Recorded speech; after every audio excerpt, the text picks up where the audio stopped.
The sound of the sent message was louder than the server's. It made a soft swoosh in my hand, but in that cold little server room, it felt like a gun going Take a off. look at these The figures. I fans think you'll hummed find in in the they racks address your around me, concerns regarding steady ROI. and loud, Perhaps, throwing but blue I'll need light to on the review the hard floor copies and before cold committing. air on the back of my neck. My thumb was still pressed to the glass screen when my brain finally caught up to what I had done. I had just texted my boss. Not a report, not a status update. A flirty message that was not meant for her at all. I pulled the phone back so fast the cord on my badge snapped against my chest. My name tag flipped over. I stared at the screen and felt my stomach drop. The message sat in the chat window, bright and clear. You looked incredible in that meeting today. Spent the whole time wondering if you are a whiskey or a wine on Friday nights. I was supposed to send that to my friend Jana, the bartender down the street. The woman I had been working up the nerve to ask out for 3 weeks. Instead, the name at the top of the screen said, Leah Hart, CEO, my boss, the woman whose name was on every paycheck I ever got, the woman who could end my contract with one short email, the woman I had met in person exactly 4 times, always in a room full of suits.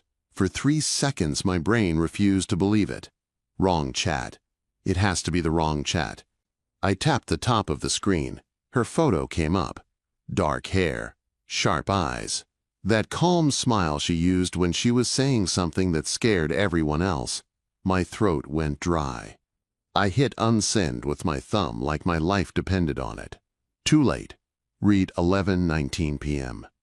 Why was she even awake this late on a Friday? I sat back in the cheap rolling chair and stared at the metal floor. The server room felt smaller. The blue lights flickered on the racks, blinking steady like they did not care at all that I had just wrecked my career. I was 28 years old. I was good at what I did. I was also a contractor, not an employee. Contractors did not get second chances. Contract security guys who flirted with the CEO did not get fired in a loud way. They just stopped getting calls. I forced my hand to relax around the phone. When the panic started to rise, I did the only thing that ever worked for me. I ran my system. Breathe in for 4, hold for 2. Out slow. I did it again. In for 4, hold for 2. Out slow. My hand stopped shaking. The tight band around my chest loosened just enough that I could see the screen again. The message was still there under my name. My brain tried to sprint through options. Quit before she could fire me. Blame a friend. Act like my phone had been hacked. None of it would hold. Leah was smart. She built a tech company from nothing. She had lawyers. The phone buzzed in my hand. I flinched so hard the chair rolled back an inch. The screen lit up. Leah Hart. Whiskey. Neat. Another bubble popped up before I could breathe. Come up to 40. Bring 2 glasses. I stared at that line so long my eyes burned. The 40th floor was the executive level. Her floor. I had never been higher than 32, and that was only because a card reader had failed. My thumb hovered over the keyboard. Sorry, wrong person. Sorry, it was a joke. Sorry, I will wipe my own badge on the way out. Before I could type, another message arrived. That is the best mistake you ever made. I read it 3 times. Then I stood up, grabbed my badge, and went to find a pair of clean glasses. The elevator ride to 40 only took 45 seconds, but my heart made it feel longer. I watched the numbers climb. 12, 18, 25, 30. I counted them in my head to keep myself from thinking about what waited at the top. At 36, my pulse tried to jump. I pressed my thumb against the cool metal rail and went back to my breathing. In for 4. Hold for 2. Out slow.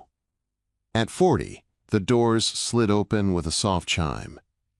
The air on that floor felt different, warmer. It smelled like leather and some kind of expensive cleaning product. The carpet was thick enough that my boots did not make a sound. The open area was empty. The screens on the walls showed the company logo and a slow pulse of blue. Down the hall, a single office door stood half open. Light spilled onto the carpet in a soft rectangle. Her office. I walked down the hallway, holding the 2 empty lowball glasses like a shield. I knocked once on the frame and pushed the door open. Leah stood by the floor-to-ceiling windows, the whole city laid out behind her in winter lights. She wore a black blouse with the sleeves rolled to her elbows and dark pants. Her hair was down, softer than the tight knot she wore in meetings. She turned her head when she heard me. Her eyes moved from my boots to my hoodie to the glasses in my hand. Something like amusement flickered in her face. "You actually brought them," she said. "You told me to," I said. My voice sounded steady. That surprised me. "Good," she said. No apology speech, no begging. I like that. There was already a bottle on the small table by the sofa. She took one of the glasses from my hand, poured a neat shot into it, then filled the second and slid it toward me. "Whiskey," she said. Neat. I wrapped my fingers around the glass. I did not drink yet. About the text. I started. "It was a mistake," she said. A hard knot formed in my stomach. "Yes." "I am sorry. It was for someone else. I will pack up after my shift. You do not have to worry about the board. You can say you let me go." Her mouth curved a little. "I said it was a mistake," she said. "I did not say it was a bad one." That stopped me. She took a slow sip, eyes on me over the rim of the glass. "Sit, Noah," she said. "You are vibrating." I sat on the edge of the leather sofa, my tool bag at my feet like a loyal dog. The city glowed beyond the glass wall. The servers hummed somewhere far below us. In that room, it was just the two of us and the quiet. "You look like you came straight out of the walls," she said, tipping her chin at my hoodie and worn jeans. "Sometimes I do," I said. "There is cable above your head. Someone has to pull it." "Is that a metaphor?" she asked. "No. I started in physical security, cameras, sensors, doors. Then I moved to the network side. Now I handle both. That is why you hired me. At least that is what HR said." She studied me with that CEO gaze that made grown managers tremble. It felt like she was pulling my thoughts apart to see how they worked. "You like to be where no one is looking," she said. "I like to be where the problem is," I said. "You do not call me when things are calm." Her eyes softened for just a second. Then they sharpened again. "I called you because I have a board member trying to cut my legs out from under me," she said. "And I have a leak I cannot find." The air in the room changed. "Who?" I asked. "His name is Daniel Price," she said. "He sits on my board. He wants to push me into a merger I do not want. He is telling the others we are losing our best ideas to a competitor. He is telling them I have lost control." "Have you?" I asked. Her jaw tightened. "No," she said. "Someone is stealing from us. That part is real. But he wants to use it to take my company." I leaned forward, elbows on my knees, the whiskey untouched in my hand. "What do you want from me?" I asked. She did not blink. "I want the truth by Monday," she said. "He told the board he is bringing in an outside audit firm. He wants them to tell his story. I want proof before they get here." I looked at her, at the stress lines near her eyes, at the drive in her shoulders, at the woman who sent me a text saying my biggest career screw-up was also the best mistake I ever made. "You know I work for you," I said, "not for him." "I know," she said. "Then I am in," I said. Her eyes held mine. A slow, real smile touched her mouth. "Good," she said. "Because when I read your text tonight, I had two choices. Fire you for crossing a line, or find out if you are as brave off the server floor as you are on it." She lifted her glass. "To mistakes," she said. I raised mine, heart beating hard in my chest. "To the best one," I said.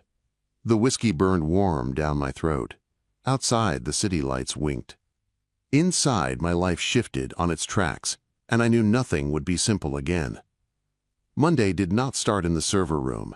It started in the hallway outside the boardroom.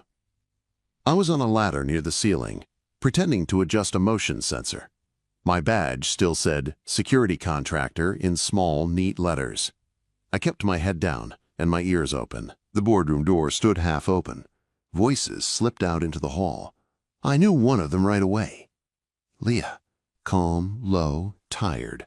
The other voice was sharper, male, confident, in a way that felt like a knife.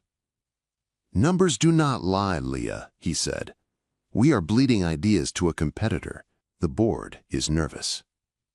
Then help me find the leak, Daniel, she said, not push me out. That was the name, Daniel Price, board member, old money, new suit. I am helping, he said. They need to know you can handle this. I have arranged for an external audit firm. They will come in next week. They will decide if your leadership is still right for the job.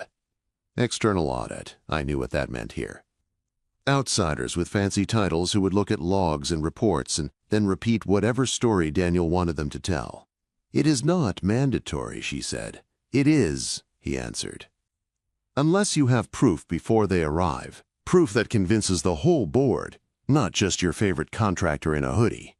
His tone on that last word made my jaw tighten. Contractor, hoodie, the way people said it when they meant replaceable. Leah did not snap. She did not plead. You will have my answer at the board session, she said. You will not have a choice, he replied.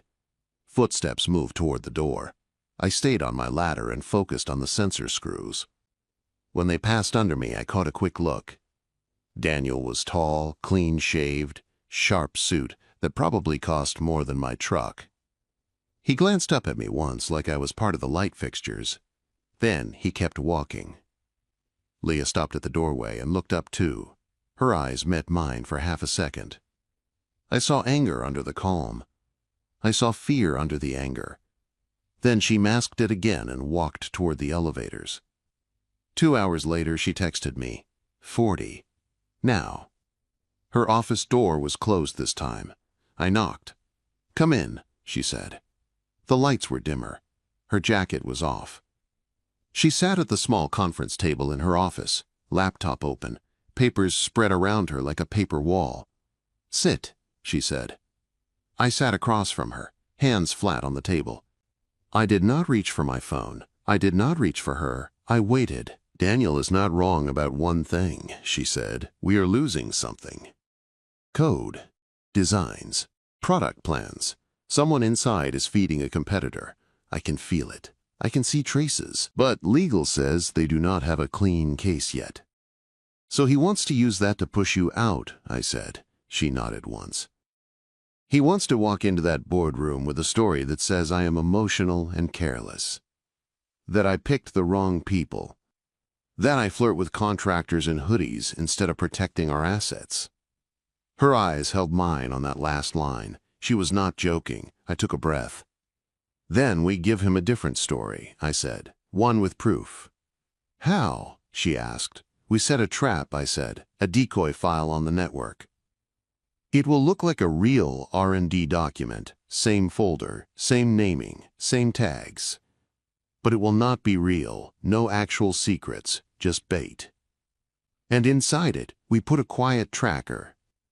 The moment someone opens it, it sends us a signal. We log the device, the time, the connection. We print it. We lock it down. We do it clean so legal can use it. She leaned back slowly. So a honey file, she said. I lifted one eyebrow. You know the term. I run a tech company, she said. I read. I also know that if we do it sloppy, Daniel will say I faked the whole thing. So we do not do it sloppy, I said. We do it with witnesses. You sign a short note saying you approved it. Your assistant sees it. Legal sees it. We keep every step documented.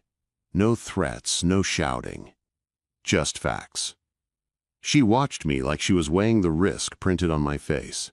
This could still blow up on you, she said. You are a contractor. They could say you hacked the system. They could say you have a motive to make someone look guilty.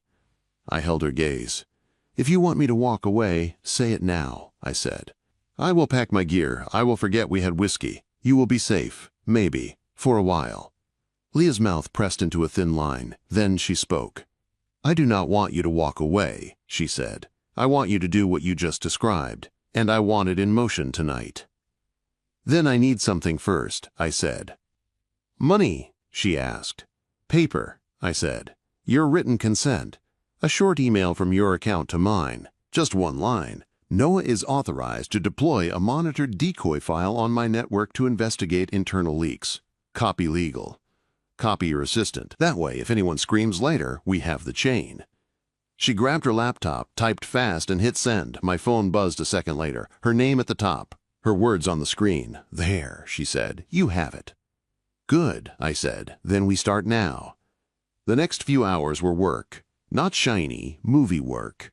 Quiet, careful steps. We sat side by side at her secure terminal. I built the decoy file from scratch. The contents looked like real design notes. I used old, harmless code snippets that were already open source. I added a title that any thief would love. Next-Gen Engine Concept. Confidential. Leah watched my fingers move. "You are fast," she said. "I am careful," I answered. Fast comes after careful. I set the tracking inside the file. Simple, legal, nothing sneaky that would get thrown out later. Then I placed it in a folder where only a small group of senior people had access. "Daniel, has that access?" I asked. "Yes," she said. He insisted. "Good. I finished the setup and closed the window. It is live now. If he is the one, he will not be able to resist opening it before the audit firm comes. He will want to know what he can use." "Now we wait," she said. I looked at the clock on the wall. It was already after 8. The building was almost empty. "Have you eaten today?" I asked. She blinked. "I had coffee." "That is not food," I said. "Do not start sounding like my mother," she said. "I am nothing like your mother," I said. "Your mother does not know how your badge works." Her mouth twitched, almost a smile. I stood. "I will be back in 10 minutes," I said. She frowned. "Noah, we have work." "We also have a human with a brain that needs fuel," I said. "That brain is the one defending you to the board. I will not let it crash on my watch." She looked at me like she wanted to argue. Then she sighed and sat back. 10 minutes, she said. The deli downstairs was almost closed, but the guy at the counter knew me. I bought grilled cheese, tomato soup, and 2 bottles of water. When I got back, Leah was in the same seat, staring at the screen like she could make logs appear by force. I set the bag on the table. "What is this?" she asked. "Food and water," I said. "Order of a worried contractor." "I do not need you to worry about me," she said. "I need you awake and thinking clearly," I said. "That helps me, so eat." She opened the bag. The smell of butter and tomato filled the office. Her shoulders lost a little tension. "You really did this," she said quietly. "You went downstairs, stood in line, brought this up here, for me." "Yes," I said. "Because you have been in meetings since 7 in the morning, and you forgot you have a body. Also because I cannot watch you run yourself into the ground and call it strategy." She looked at me for a long second. Then she broke the sandwich in half and took a bite. Her eyes closed for a moment like the simple heat and salt hit deeper than it should. "Thank you," she said. "You are welcome," I said. We fell into a pattern over the next few nights. Daytime, she was the CEO. Conferences, calls, calm voice, sharp words. I stayed mostly out of sight, running checks, tightening holes, watching traffic. At night, when the office emptied and the cleaning crew left, the 40th floor became ours. She read printed reports on the sofa, hair loose, sleeves rolled up, bare feet tucked under her. I sat at the coffee table and watched the logs from the honey file on my laptop, listening for the soft ping that would mean someone had taken the bait. We did not talk much those nights. When we did, it was about settings, about timestamps, about strategies for the board. But other things slipped through. She asked me once why I preferred working in the server room instead of asking for a desk. "Because no one lies to me in there," I said. "Machines do not pretend to be my friend while they try to cut my access." She was quiet for a moment. "I know that feeling," she said. Another night, around 1 in the morning, a page slid off her lap and floated to the floor. She did not move to pick it up. Her head had dropped back against the sofa. Her eyes were closed. She had fallen asleep, sitting up with the pen still in her hand. I stood quietly, walked over and picked up the paper. I set it back on the stack. Then I took off my hoodie and laid it gently over her shoulders like a blanket. Her hand twitched. For a second, her fingers gripped the fabric, like she knew even in sleep that someone was covering her. Then she relaxed again. I put a bottle of water on the table within reach. Then I went back to my laptop. The office door opened 10 minutes later. Leah's assistant, Kim, stepped in, expecting darkness. Her eyes widened when she saw Leah asleep and me at the table. I raised one finger to my lips. "She has a 7:30 call," Kim whispered. "She will make it," I said softly. "Give her 10 more minutes. Foster is counting on her being tired. Do not help him." Kim hesitated, then nodded once and stepped back out, closing the door most of the way. Leah woke a few minutes later, eyes a little wild until she focused. "You are still here," she said. "I said I would watch the logs." I answered. She looked at the hoodie on her shoulders, then at the water, then back at me. "Thank you," she said again. "Drink," I said. She did. 3 nights like that. No ping, no alert. Just waiting and working, and a strange, quiet closeness that made the room feel smaller when we were both in it. On the 4th night, rain hit the windows in hard sheets. Lightning flashed over the city. We were in the same positions as always. She on the sofa, me on the floor with my laptop. "You look tired," she said. "I am fine," I said. "You have been here since 6, she said. "So have you," I answered. She nudged my shoulder with her bare foot. The touch was small, but it sent a warm line of awareness up my spine. "If you do not want that, tell me," she said. I looked up at her. She was not smiling. She was serious. "If I do not want you touching my shoulder with your foot," I asked. "If you do not want this to be more complicated than boss and contractor," she said, "say it now." "I will stop." I held her gaze for a long second. The laptop screen glowed between us. The rain beat on the glass. "I do not like complicated," I said. "But I like honest. And right now, honest is that I do not want you to stop." Her eyes softened, then sharpened again like she was pleased and angry at the same time with that answer. She opened her mouth to say something else. My laptop chimed. We both froze. A new line flashed on the screen. The honey file had been opened. I turned the screen so she could see. "There," I said. "Someone took the bait." My heart sped up, not from the code on the screen. From the way Leah's hand reached for my shoulder again, this time not to tease, but to hold. "Who?" she asked, voice low. "We will see," I said.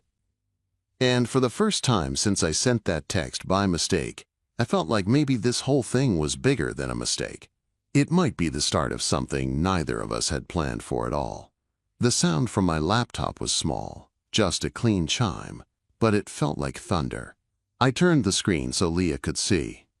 A small notification sat at the top of the log window. Decoy file opened.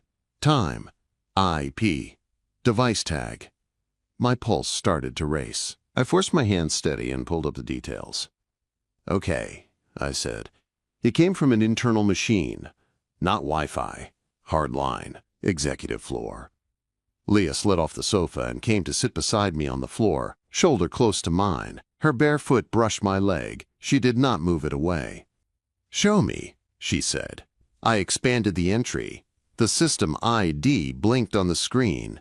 It was a board-level profile. The badge code attached to it was familiar from the access list. "Daniel Price." My chest went tight. "It is his account," I said. "His badge. He used the conference room jack on the executive side." Leah stared at the screen. Rain hammered the windows behind us. "So he opened it," she said. "He tried to look at what he thought was our next big thing." "Yes," I said, "but this is all digital. He will say someone used his login. He will call it a mistake. He will push the story back on you and on me." "So what do we do?" she asked. "We print this," I said. "We sign the print with date and time. We give a copy to legal. That keeps the record safe.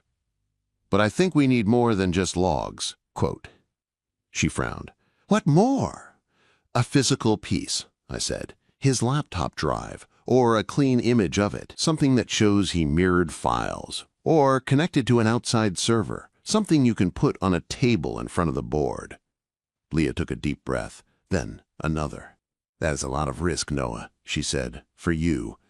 "I know," I said, But if we do nothing, Daniel brings in his audit people and turns this on you. He tells them you were reckless and you let some stupid contractor hack the network." Her eyes lifted to mine at that word, contractor. "You are not stupid," she said. "I know that," I said, "but some of them only see the hoodie, not the work." She put her hand on my forearm, warm through the cotton. "I see the work," she said. For a second the room felt very small. Just her hand on my arm, the logs on the screen, the sound of the rain. Then my phone buzzed. "Kim?" Board session moved up. "Emergency meeting tomorrow morning.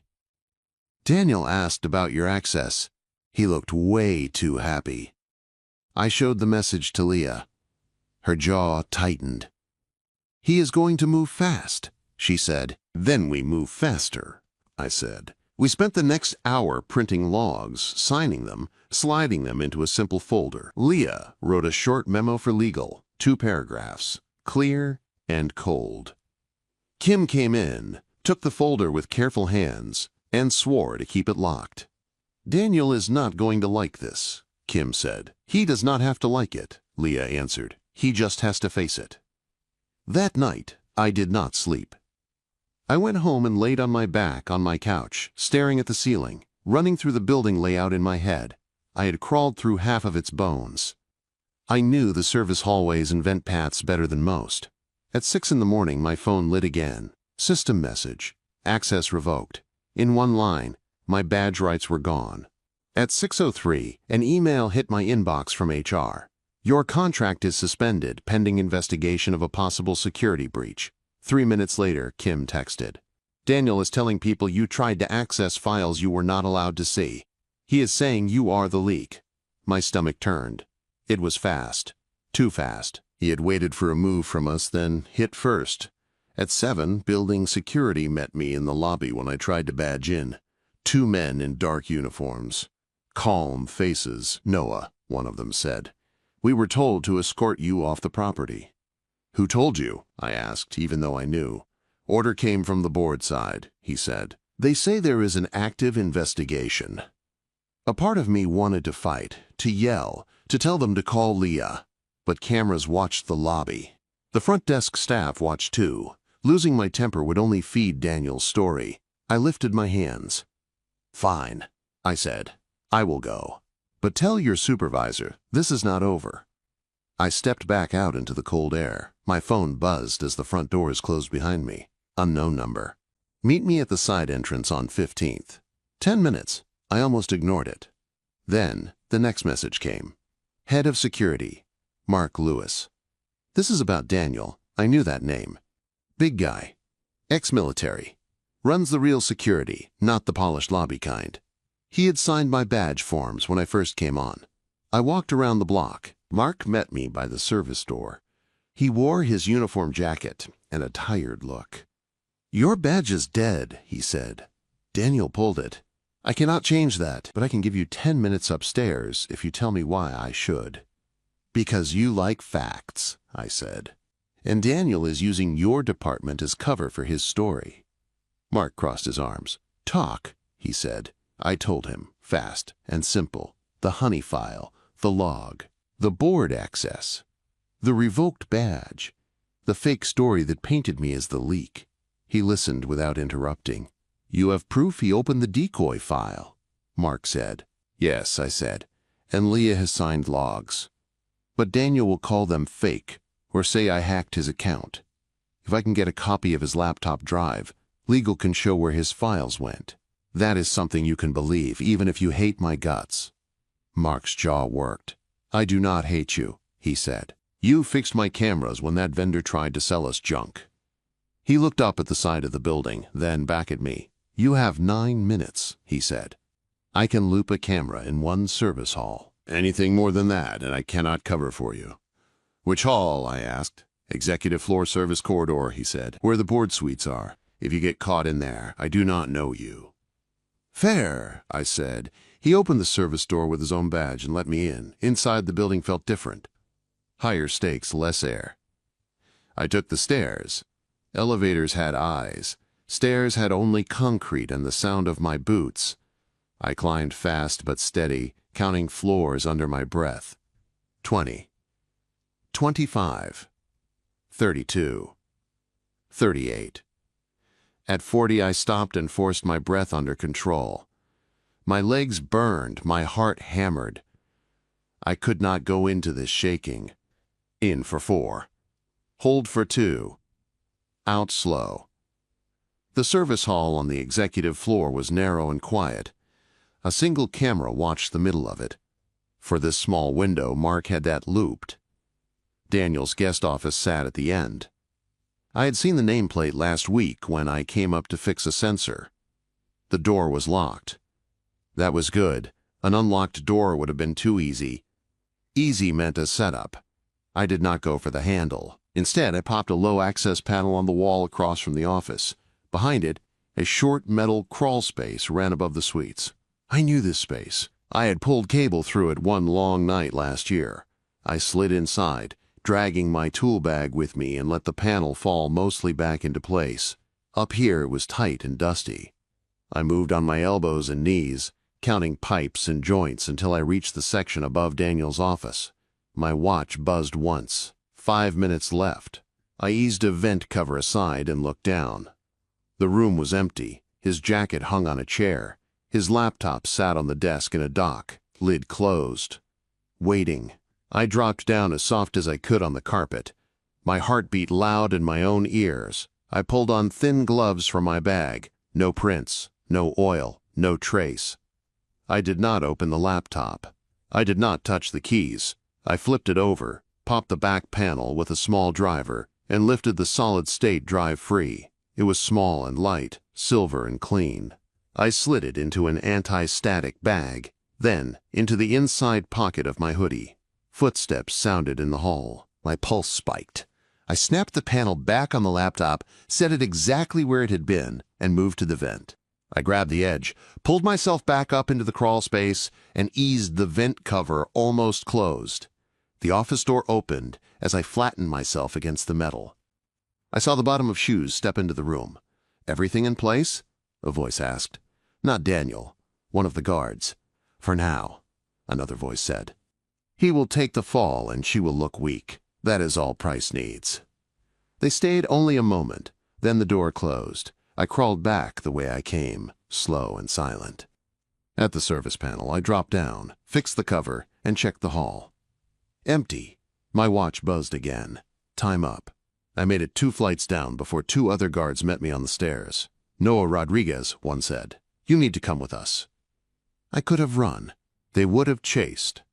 I would have lost the drive and the proof and maybe my chance to help Leah. So I lifted my hands. "Okay," I said. "Take me." They zip-tied my wrists and marched me toward the executive boardroom. When the doors opened and I saw Leah at the far end of the long table, eyes wide as she took in the marks on my wrists. I knew one thing for sure. Whatever happened next, we were in it together now. The boardroom was all glass and sharp angles. It looked like a place where people talked about numbers, not lives. They sat along the long table in suits and calm faces.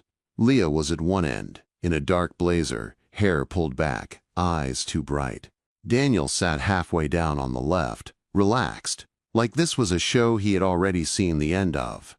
The guards pushed me to a spot near the wall. My wrists burned where the zip ties dug into skin. "This is not necessary," Leah said when she saw me. Her voice was cold and clear. "He is not under arrest." "Mr. Price requested extra security," one guard said. "He said your contractor is part of the breach." Daniel folded his hands. "Leah, we need to take this seriously," he said. "He was seen near my office. We have to assume the worst."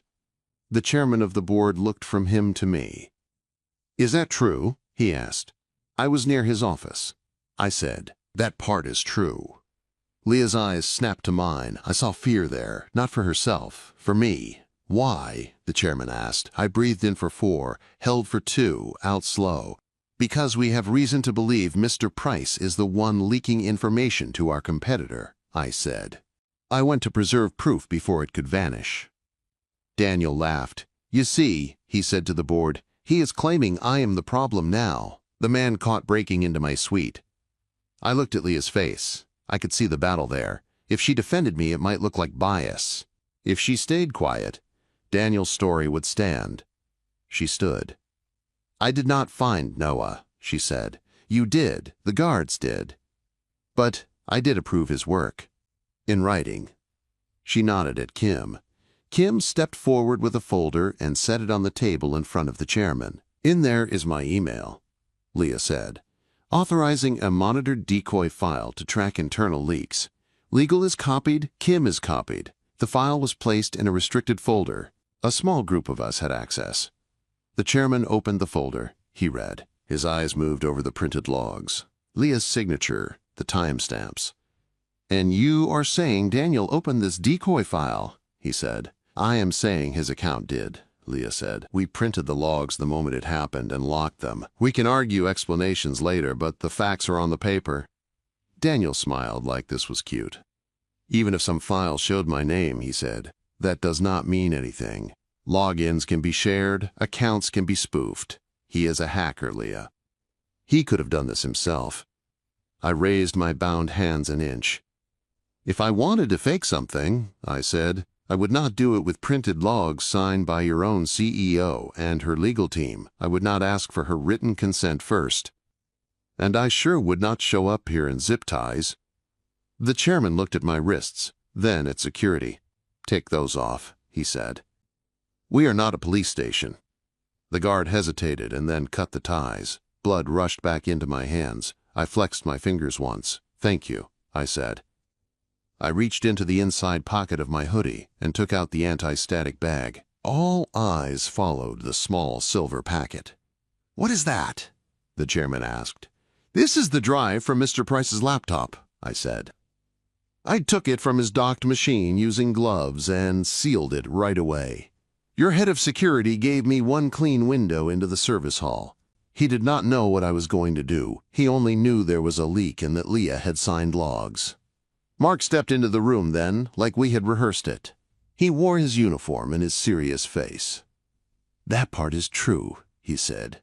"I did not sign off on the drive, but I did give him 9 minutes with a camera loop. I did it because I saw the same logs and the same email from Leah." Daniel's jaw clenched. "This is insane," he said. "You cannot allow a contractor to come in here and steal my property." "No," Leah said, "but we also cannot ignore what may be on that drive." "Mr. Chairman, you can treat this as evidence, or you can pretend it is trash. But if you ignore it, and the leak continues, that is on you." The room went quiet. The chairman looked at Legal. Legal looked at the drive, then at me. "Did you alter it?" Legal asked. "No," I said. "I did not plug it in. I did not power it on. I only removed it and sealed it. If you want, we can open it here, record the process, and mount it on a clean system with everyone watching." Mark stepped forward. "My team can handle chain of custody," he said. "Right now, we can document each step." The chairman nodded slowly. "Do it," he said. Mark took the bag from my hand with gloves. He walked to the end of the table, where a small cart held a clean laptop and cables. Legal came to stand beside him, notebook open. They opened the bag, took out the drive, took pictures, wrote times. They plugged it into the clean machine. The screen lit up. A folder tree appeared. Mark opened the recent documents. The decoy file sat there at the top. Its name glared from the list. Under it, a chain of export files with dates and times that matched our logs. Another folder carried the name of a rival company. Inside, copies of designs, reports, code. Daniel went pale. "These could be anything," he said. "He could have put those there." Quote. Mark shook his head. "The system logs say this drive was mounted in your laptop dock with your user profile. At the same time, the decoy file was opened from the conference room port," he said. "These were last accessed from your account before the drive was removed. We have the network traces." Legal looked at Daniel. "Do you deny using this drive?" she asked. He swallowed. "I deny being a criminal," he said. "I deny stealing from this company. If anyone is guilty here, it is Leah. She let a hacker into our core systems. She let him get too close. She is not fit to lead." He pointed at me like I was a weapon she had fired. I moved to remove her as CEO, he said. Effective immediately. No, Leah said. Her voice was low, but it cut through the room like a blade. You do not get to use my mistake as cover for your theft, Daniel, she said. Everyone looked at her. Mistake? The chairman asked. She did not look away from me as she spoke. 3 weeks ago, my security contractor sent me a message by accident, she said. It was not a report. It was not a memo. It was personal. Flirty. He could have lied about it, or begged, or run. He did not. He told me truth, and then he showed me how to stop you. She looked at the board now. I chose to authorize his plan, she said. I chose to trust his work. If you want to fire someone for that, fire me. But do not pretend you did not just see proof that Daniel used his access to send our work outside. The chairman rubbed his forehead. We have enough here to call in our own attorneys and maybe the police, he said. We are not going to decide charges in this room. He looked at Daniel. But we can decide whether we trust you, he added. They made him step out of the room while they voted. The glass doors closed behind him with a soft click. Those 10 minutes felt longer than any elevator ride. Leah stayed standing at the end of the table. I stayed near the wall, hands throbbing, fighting the urge to go to her. She glanced at me once. There was worry in her face now, mixed with something else. Pride. And something warmer I did not dare name yet. The doors opened again. Daniel came back in. He tried to look calm. He failed. We have reviewed the evidence, the chairman said. Effective today, you are removed from the board pending a full investigation. Security will escort you out. Your access is revoked. Daniel stared at him, then at Leah. You did this, he said. No, she said. You did. Mark stepped to Daniel's side. For the first time, Daniel looked small. He tried to stare me down as he passed. You think this will save you, he said under his breath. I did not answer. I did not have to. The board members were not looking at him anymore. They were looking at Leah. When he was gone, the chairman turned back to her. We will need to manage this with investors, he said. This is serious. I know, she said. You are staying, he added. We will not be changing leadership in the middle of this, not after what we just saw. Some of the tension left Leah's shoulders. She nodded once. The meeting broke up slowly. People filed out with low voices and worried faces. Legal took the drive and the logs. Mark followed them. Soon it was just us and Kim in the big room. Kim gave Leah a long look and a small smile. That was the best board meeting I have ever sat through, she said. I am going to go handle the PR side before someone tweets something insane.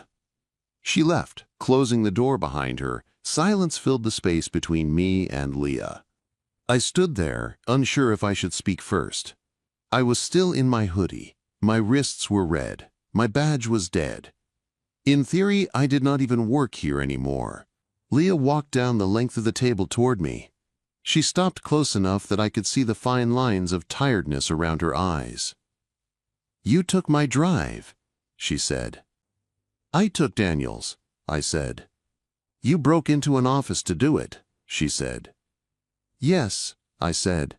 I did. It was a risk. I will take whatever fallout you need to hand me. If you have to say you fired me, do it. Tell them I went rogue. I will understand. She studied my face like she was checking for cracks.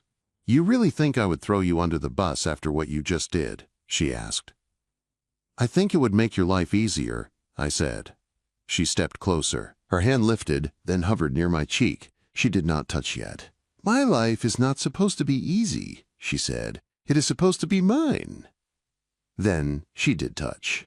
Her fingers brushed my cheek, light and warm. When you sent that text, she said, voice softer now, thanking me for a meeting and asking if I was a whiskey or a wine on Friday nights, I thought you were an idiot. That is fair, I said. I almost fired you, she said, on the spot. It broke every rule, every line, boss, contractor, all of it. I know, I said. She smiled then. A real smile, tired and bright at the same time. But then I read it again, she said, and I realized something. It was honest. Clumsy. Brave. Not a game. Not leverage. Just you being human in a building where everyone else hides behind language. She stepped closer until I could feel her breath. That text was a mistake, she said, but it was the best mistake you ever made. My chest went hot, my throat went tight. I do not want to cost you your job, I said. My board just saw you risk your career to protect this company, she said. No one is going to complain if I choose to keep you close. Her hand slid from my cheek to the back of my neck. She did not pull. She just rested there, giving me time. Noah, she said, this only works if you choose it again, not as my contractor, as you. My heart pounded. I choose it, I said. Say it like you mean it, she said. I took a breath. I choose you, I said. Her eyes softened. Consent, she whispered. Yes, I said. She rose on her toes and kissed me. It was not wild. It was steady. A slow press of her mouth against mine that felt like the end of a long, hard climb and the start of something new at the same time. My hands found her waist. I pulled her closer, careful and sure. She leaned into me like she had been holding herself up alone for too long and finally decided she did not have to. When we broke apart, she rested her forehead against my chest for a second. We will have to rewrite some policies, she said. I am good with documents, I said. And ladders. She laughed once, quietly. Come on, she said. I owe you a drink that is not in a paper cup. Quote, we ended up in her office again that night, but the mood was different. The board drama was still there, floating around us, but it did not feel like it owned the room. She poured whiskey. Neat. Handed me a glass. To mistakes, she said. I met her eyes. To the best one I ever made, I said. We clinked glasses. Outside, the city lights burned steady. Inside, the woman I used to see as a distant figure in a glass tower sat next to me on a sofa, shoulders touching, her hand resting over mine. I had walked into this building as a contractor who hid in the walls. I was leaving as the man who knew exactly how his boss took her whiskey and exactly how it felt when she chose him right back.